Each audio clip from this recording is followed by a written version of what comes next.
everyone, let's talk about tough topics.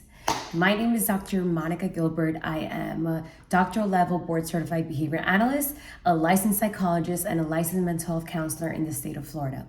And I'm here to speak with you guys about tough topics. Not really tough topics, but perhaps ways that you can speak with the parents that you work with and even the supervisees that you supervise about these tough topics, which can sometimes be a little awkward. I get it. People don't like talking about these tough topics that come up. And sometimes you just have to deal with the pink elephant in the room. But I think that makes it more awkward. And also, you don't really get to go to the core of what is going on, right? So it's important that as much as we don't like to deal with conflict sometimes, that we learn how to communicate more effectively with the parents that we work with. So I'm gonna share with you guys this approach that I absolutely love. I've used it myself multiple times. I've done videos about it, and I'm sure that it will work for you. It's a very easy method to use, and it's sort of like this 3-step method. It is called the EPE approach, and it is something that is derived from motivational interviewing field. So E stands for elicit. P stands for provide with permission. They both start with P. And E again starts for elicit again, which is sort of like a check-in.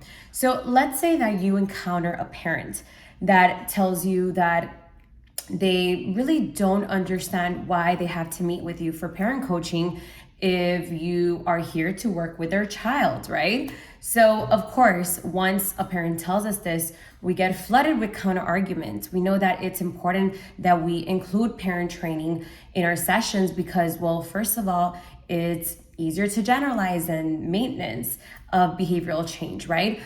Also, the consistency is super important in order to rapidly see maladaptive behaviors decrease and acquisition behaviors go up.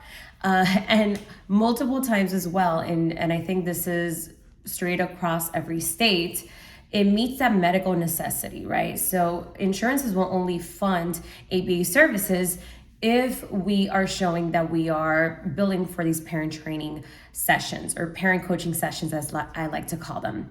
But instead of just doing what I just did, right, and just telling the parents a bunch of information, which is really not going to help them understand the why, and it's not going to help you understand the why not on their end, this approach is great because it respects parents' autonomy. It only tells them what they need to hear, and thus it really decreases the amount of time that you have to talk and the amount of information you have to put out.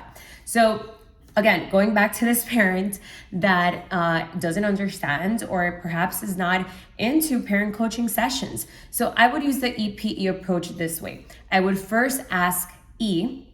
I would say something like, so why do you think that these sessions are important? Or why do you think that I am pushing these sessions so much? So there I'm eliciting. I wait for the parent to give me that information. And after they give me that information, then I go to the P. And in the P, I'm going to provide them with what I think is important, right? Why I think that parent coaching sessions are important.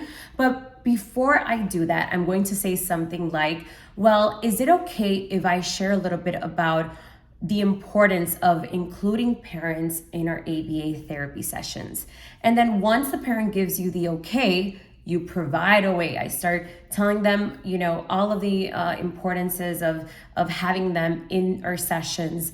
And then also, obviously, that it's company policy, at least in my company, and everything else that we have to provide them. And then this last part is as equally important as the previous parts, which is the E, where you elicit again. So you want to see what the parent understood from the information that you just provided them with. So I would say something like, so what did you understand from the information I just provided you with? Something in terms of those lines. And then they can tell me how I came across, because sometimes when we are expressing, we don't know how they are receptively taking that information. So it's always good to check in. This approach allows you to provide parents with that information that you have to provide them with. But when they tell you, okay, once they give you that permission, and sometimes it's implied permission, then they're more likely to listen to what you're saying. So I really love this approach. I hope that you guys find it valuable as well. And you can really use this approach with your supervisees. You can use it with your parents. You can use it with anyone that you work with.